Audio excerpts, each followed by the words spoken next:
Well,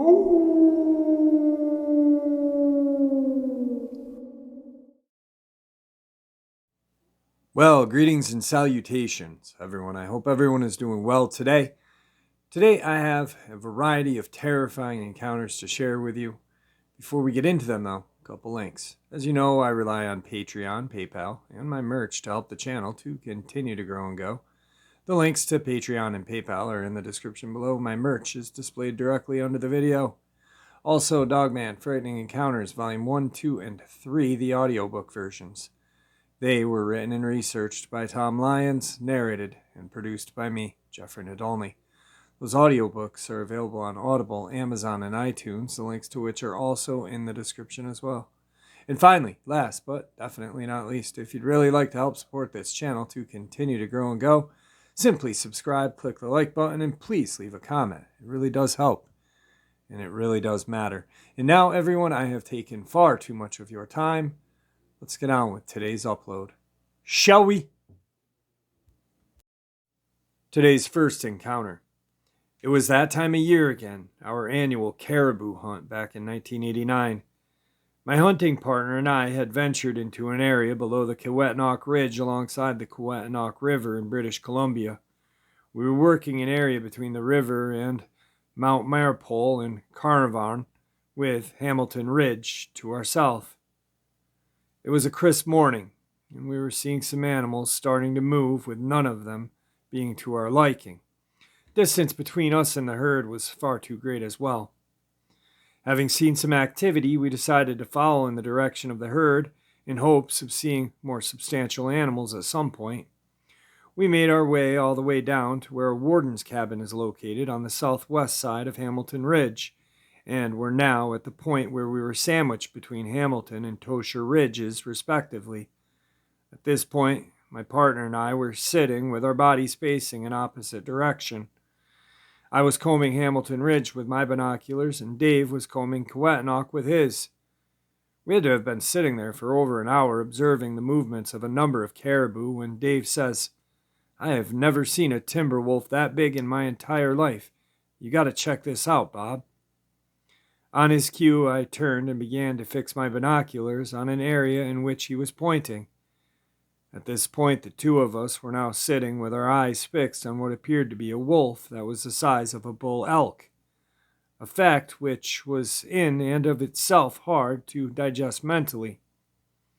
The distance was great, but based on the size of the larger caribou which it was stalking, walking well below them, it was twice the size of the largest male, which didn't make any sense. To me, what I was seeing was an impossibility in the natural world. A timber wolf at that size would have to have been in the neighborhood of 500 pounds, which just cannot be. As I was watching it, I said to Dave, "It's got to be a bear." But even as I said it, I didn't believe my own words. The coloration was not right for a bear, and yet the rump sat too high with the spine to be the profile of a wolf.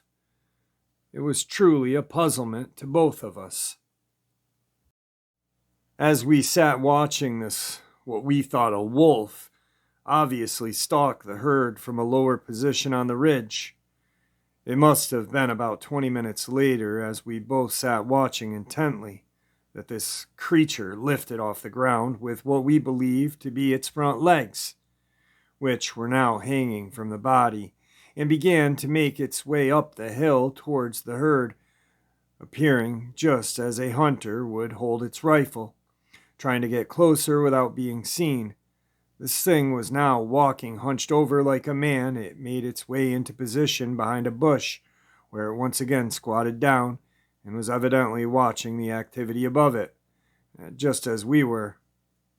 The herd was lumbering along and had to have consisted of over 50 animals or more, when suddenly, as we watched, this creature made a lightning-fast movement, closing the gap between itself and the herd, repositioning itself behind another grouping of bushes just below him.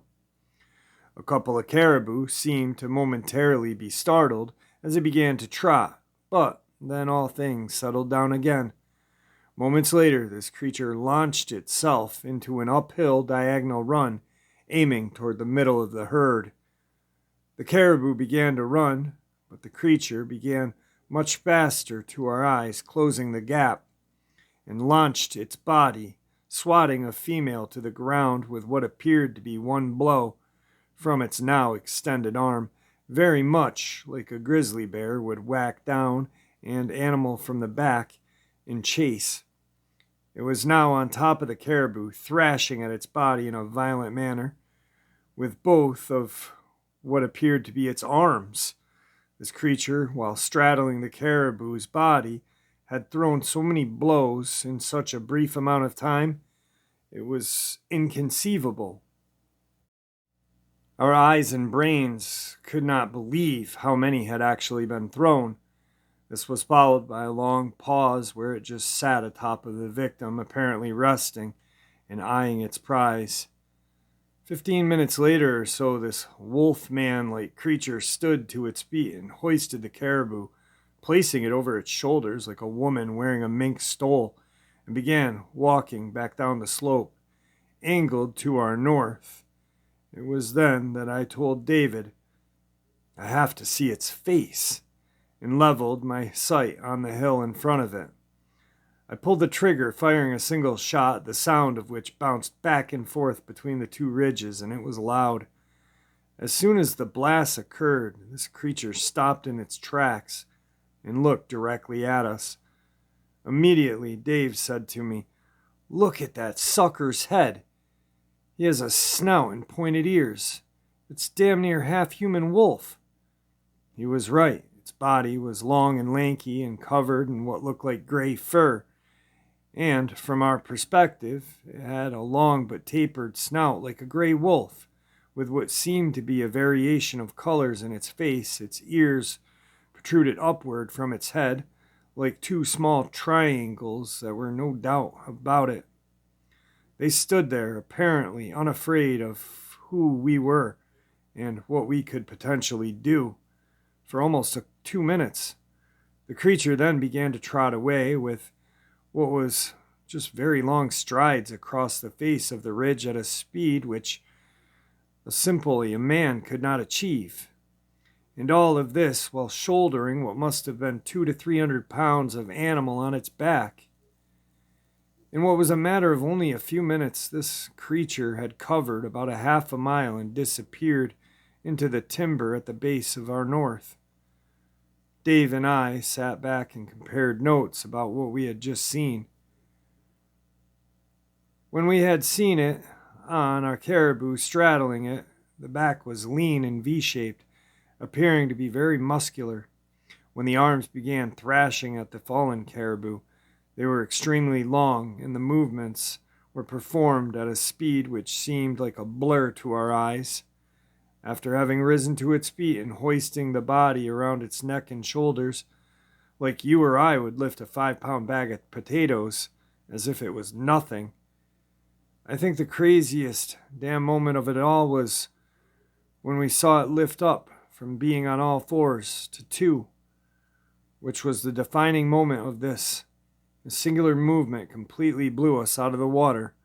We both knew at that point we were seeing something totally unique and, frankly, extraordinary, if not supernatural.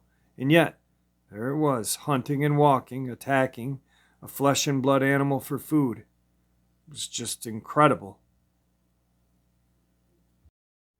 Today's second encounter. Back in mid-October of 1986, I had gone and visited my cousin, who at the time lived outside of Elkhorn, Wisconsin, a city being named supposedly by a man who found a pair of elkhorns in a tree.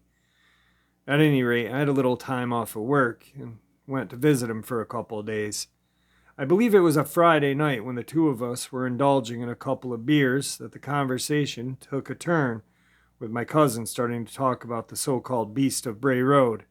If I'm correct, and it really doesn't matter as far as what happened goes, the area in which he lived and where this supposed creature dwelled named Walworth County. He went on and on about a variety of different people who claimed to have seen basically the same thing, which was a tall wolf-like creature that walked on its hind legs. Some of the claims were of seeing it in a cornfield, where others have seen it near farms or crossing roads in the area over a number of years. It was then that I had breached the subject of Bigfoot, saying maybe what people were seeing, in fact, was a Bigfoot. But my cousin stood his ground, stating that this was most certainly not a Bigfoot, but rather a tall, lanky, wolf-type creature with a long canine snout and pointed, upright ears. Well, the night ended, and 2 days later the visit ended as well, and I was back home in Illinois. It was 2 years later, in the fall of 1988, when I once again had gone to Wisconsin for a visit on my fall vacation. My cousin had arranged us to do a little bird shooting in a cornfield that was owned by an acquaintance of his in the area. I should mention to you that an enormous portion of this area of the state is predominantly used for dairy farming and corn production. There are fields and farmhouses which are bordered by strips of trees like fence lines everywhere you look. We had made our way over to this farm about 1 in the afternoon, and we were working our way through yet another field of standing corn stalks, if that's the proper terminology, when my cousin said, "Did you see that?" Now, we were walking side by side through this standing corn that was quite a bit higher than our heads, with one row in between us, separating the two of us as we walked. I said to my cousin, "Did I see what?" He said that something that had just run by his left side through the corn that looked like a large dog. At this point, we're in the middle of a large field of standing corn, far from either side of the field, and my cousin was saying that there was a huge dog running around in here that we couldn't see. My immediate thought was that I hoped it wasn't vicious, because it could have easily come after us from almost any angle to bite us, and there would be little, if anything, we could do about it. We certainly wouldn't start firing shots blindly, especially with the two of us paralleling each other through this field. We stood and listened, as both of us had heard some rustling in the corn coming from different directions, but nothing else was visible. I have to say that at the time, it did seem like something was circling us, moving at a very rapid pace. Either that, or it was a couple or more of these critters making all the noise. We decided to make our way out of the field, and as we did so, my cousin was going to keep his eyes looking forward to the left. I was going to keep one eye behind us while looking off to the right, just in case there was a pack of dogs circling us, or even a coyote, against which we would hopefully defend ourselves if need be. A couple of minutes later, into this moving out of the corn, as the two of us were moving side by side, my cousin said, "Son of a, there it is!" As I turned quickly to look, my view of the direction in which he was looking was broken up by the standing corn between us. While he was looking straight down a row between the stalks, he shouted, "You mother!" He pulled the trigger, after which I heard a loud kind of deep yelp, which was followed by something running through the corn away from us.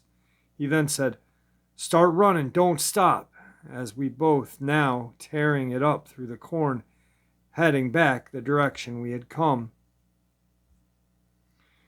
When we broke clear of the field, we stopped to catch our breath. I asked my cousin what he fired at, having seen nothing myself. He told me that when this thing had first stepped into the corn row in front of him, it was on all fours and appeared to be some type of large canine, like a timber wolf. He said as his mind was trying to process it, it didn't make any sense, with nothing of the sort being known in this area. It was then that his mind shifted gears to thinking about the beast of Bray Road. And before he could really make sense of it all, the creature stood on its hind leg and took a step towards him. That's when he decided to pull the trigger. He described it as being some 7 feet tall, with long, thin, muscular legs and arms. When it was on all fours, its rump stood much higher than its forebody, looking like it was more of a crouched position, as if it was ready to launch itself forward. As it stood erect, its legs had somewhat unfolded, revealing how tall it actually was. He said its face reminded him of the character Wile E. Coyote from the Roadrunner cartoon, having a long snout with visible teeth, top and bottom, and its claws appeared to be more along the lines of hawk's talons than what one would see on a paw of a wolf or a dog. My cousin was now fully convinced he had become the latest to sight the infamous monster, and who was I to argue with him? I only wish that I saw it as well. Today's third encounter. This encounter happened back in the early 80s. I was 13 years old. It was a sunny fall afternoon in Milwaukee, Wisconsin. Haven Woods, which is on a military base. Back then, you could get into the woods. There was a BMX track back there. My best friend and I went looking for our friends. My bike had a flat, so we walked out there. As we got closer to the track, we could hear our friends, but when we got there, everyone was gone. So we started to walk back the way we came. As we walked, you could hear something walking with us in the woods. We yelled out, "Who's there?" No answer, so we continued walking. Now it was in front of us, walking on the trail, but we couldn't see anything. We yell again, "Who's there?" Still no answer. We keep walking. Now on the other side of us, you can hear and sense something walking with us, but it was invisible to the eye. Now we're both afraid. We turn back around and start walking toward the track. In front of us, in this direction, the same thing. Now we're both frightened.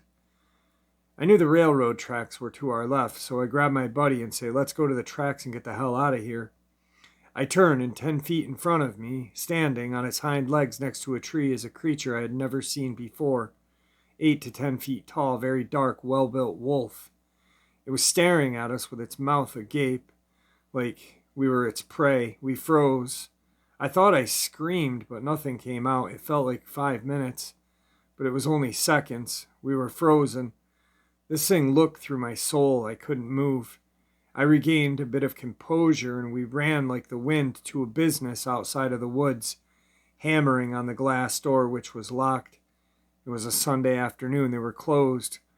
We ran again, towards home through the creek. I told my mom, but she had thought I'd seen some dog or someone was trying to scare us. The thing is, in every direction we turned, it was walking with us, unseen until it wanted to be seen. It was a sunny afternoon. I have believed in the supernatural ever since. I have been in those woods plenty of times after that and never seen a thing again. Granted, it took me years to go back there. Back in the day, there was a prisoner of war camp in the 40s, a missile silo in the 50s and 60s. I know there are lots of tunnels out there, but the government filled in and flooded them, so I guess there would be plenty of places for this thing to live underground. This thing was invisible, tracking us until it wanted to be seen. I feel lucky I lived through that. To me, the closest thing to what it looked like was the werewolf in American Werewolf in London film. Thank you, everyone. Tonight's fourth encounter. My family has always been notorious for doing things at odd hours, and, as you may well know, the strangest things always happen late at night. It was an unusually warm autumn some years ago, and at 16 years of age, I had just finished my summer job as an arts and crafts camp counselor.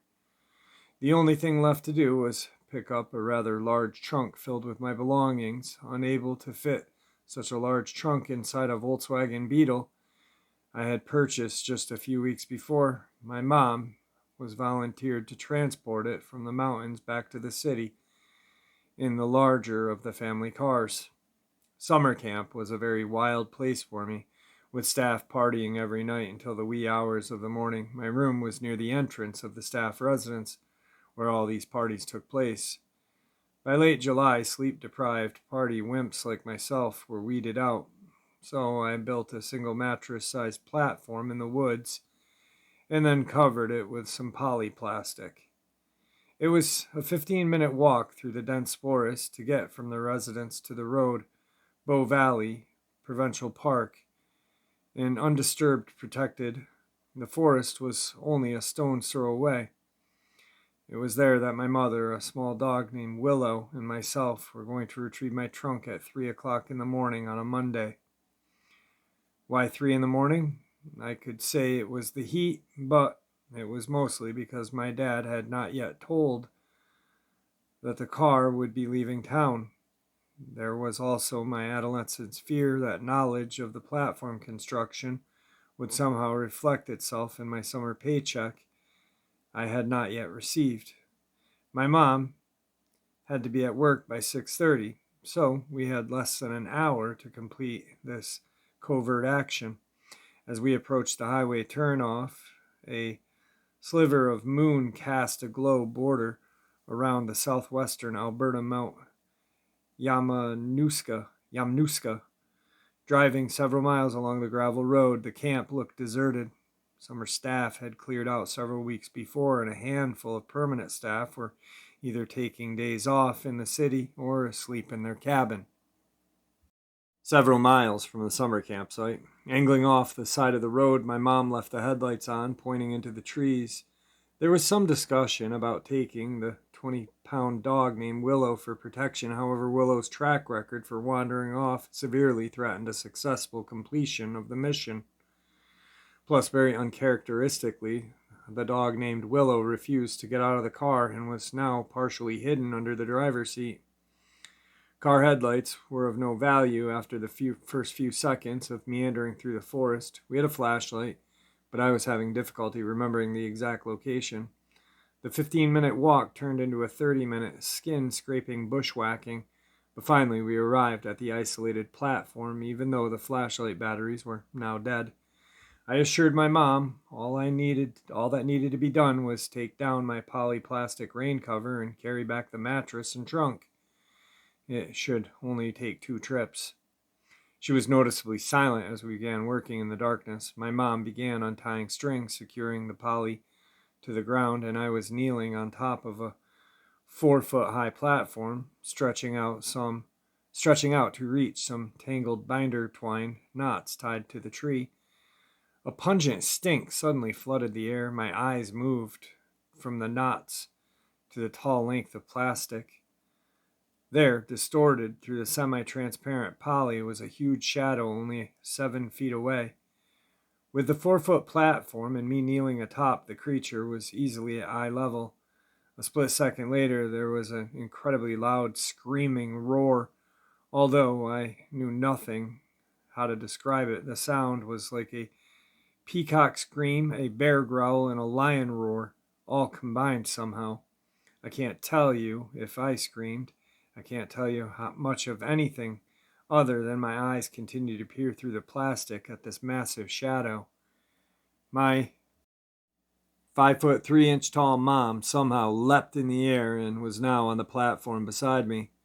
Whatever it was finally turned and walked slowly away on its long hind legs.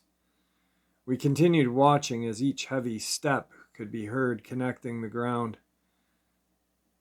There were no visible ears, just a sparse mohawk-like fringe sprouting up from the tapering top of the creature's head. From behind, the upper body appeared massive. It continued to walk upright until disappearing into the trees. We stayed on top of that platform, motionless for some time. Then finally, I started ripping down the plastic. I have no idea what my mom did during the next 40 to 50 seconds. But my next memory was power walking through the forest, balancing a single mattress on my top of my head with one hand and carrying the handle of the trunk in the other. I assumed my mom was holding the other end of the trunk. With Willow still hidden under the driver's seat, it was a very quiet drive home. Late at night, they say that when your mind can play tricks on you, but I am so certain brown bears had been in the area that summer, but I had never seen a bear walk upright that smoothly for that long of a time. Or could it have been a very large, long-furred man standing over 7 feet tall in height? I say man because intuition tells me that this creature was a male. Could it have been a Sasquatch that night? Or something else? I will never really know for sure.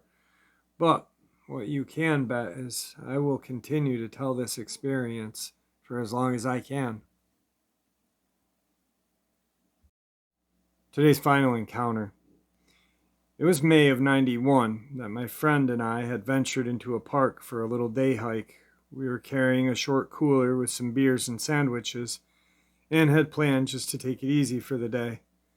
This area is just southwest of Manville, which is fairly close to where I still live, but my friend has passed since. Anyway, on that day, late in May, we were making our way down to the shore area of the Gulf where, when you reach it, the Gulf is on one side and there is marshlands on the other, with a strip of land that you can walk on between the two.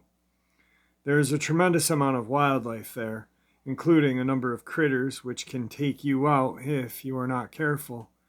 My friend and I were not ignorant to the dangers of this area, having spent most of our lives hunting and shrimping. And I would say without hesitation that my buddy was a born hunter. When it came to tracking and navigating the swamps, he was the best of the best, I guarantee. So, we had made our way down into the area by the Gulf when my buddy pointed out some unusual tracks in the mud. I use the word unusual because I had seen virtually every track there is to see, including those made by a variety of snakes when slithering along, and I had never seen anything like it before. As we stood there looking down at these tracks, they were of a long foot of some type, being very narrow in the middle with 3 extended toes on the front and something like a talon on the rear portion of each foot. They looked very much like the foot of a large bird of prey, such as an eagle, with the exception being that these were about 16 inches long. We were no man's fool, and there are no birds around these parts or anywhere else with feet like that. This much we both knew, but there they were, and there was no doubt about it. Once we had laid our eyes on it first, we quickly picked up, and literally hundreds of them, which were all over this area, leading eventually into the marsh. Mark says, "Mason, these are tracks of the rougarou, and we need to be careful in here if we want to live to eat our dinner." I don't believe that there is a single Cajun who hasn't heard tales of the rougarou, and these tracks were making believers out of us for sure. The tracks were fresh and deep. In 6 hours, they would be washed out and undefinable for just the moisture in the soil.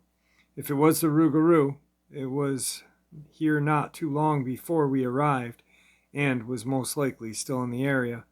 We laid the cooler down and began to sneak around in the grass, trying to catch a glimpse of any activity of the beast. Now there are all kinds of nasty snakes in here, so we were being very careful when suddenly we heard what sounded like a man running through the marsh. And then it went quiet. The two of us looked at each other, backed out of where we were at, and went a little further along on dry land to re-enter the marsh grass in the direction where we heard the man running. As we were entering, parting the grass with our arms, as we walked, Mark lost his footing and fell in a heap, making a large splash and cussing up a storm. Seconds later, we heard a low growl, like a mad dog coming from the marsh. As we looked through the grass, there, standing in the marsh, was what looked like a dog with a human-shaped body. It was standing mid-calf in the water, having long, thin, muscular legs and arms to match. Its head looked like a wolf. There wasn't much hair on the body, but the head had quite a bit.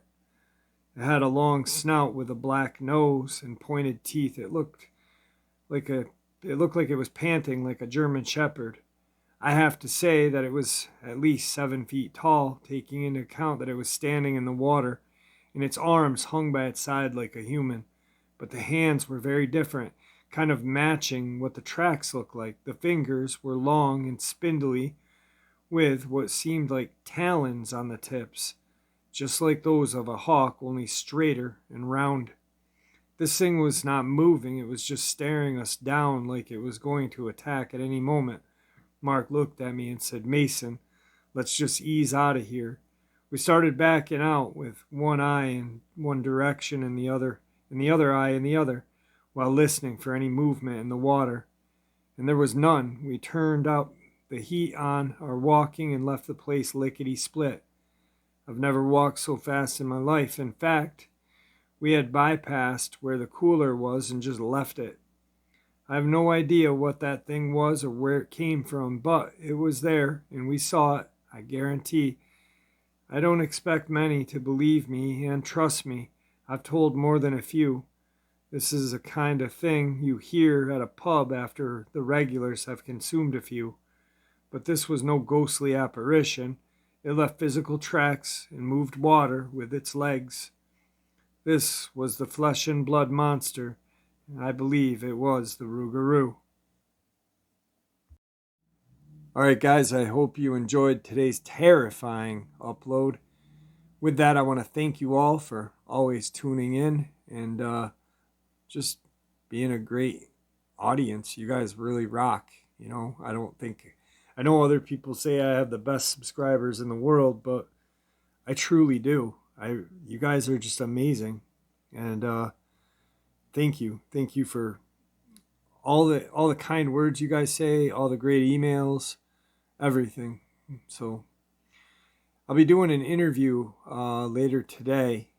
It won't be up until morning, but Dogman and Goatman encounter. So I'm looking forward to sharing that with you guys tomorrow morning. With that, be safe. Enjoy your day. May the Great Spirit watch over us all. May He guide us down that path that we call life.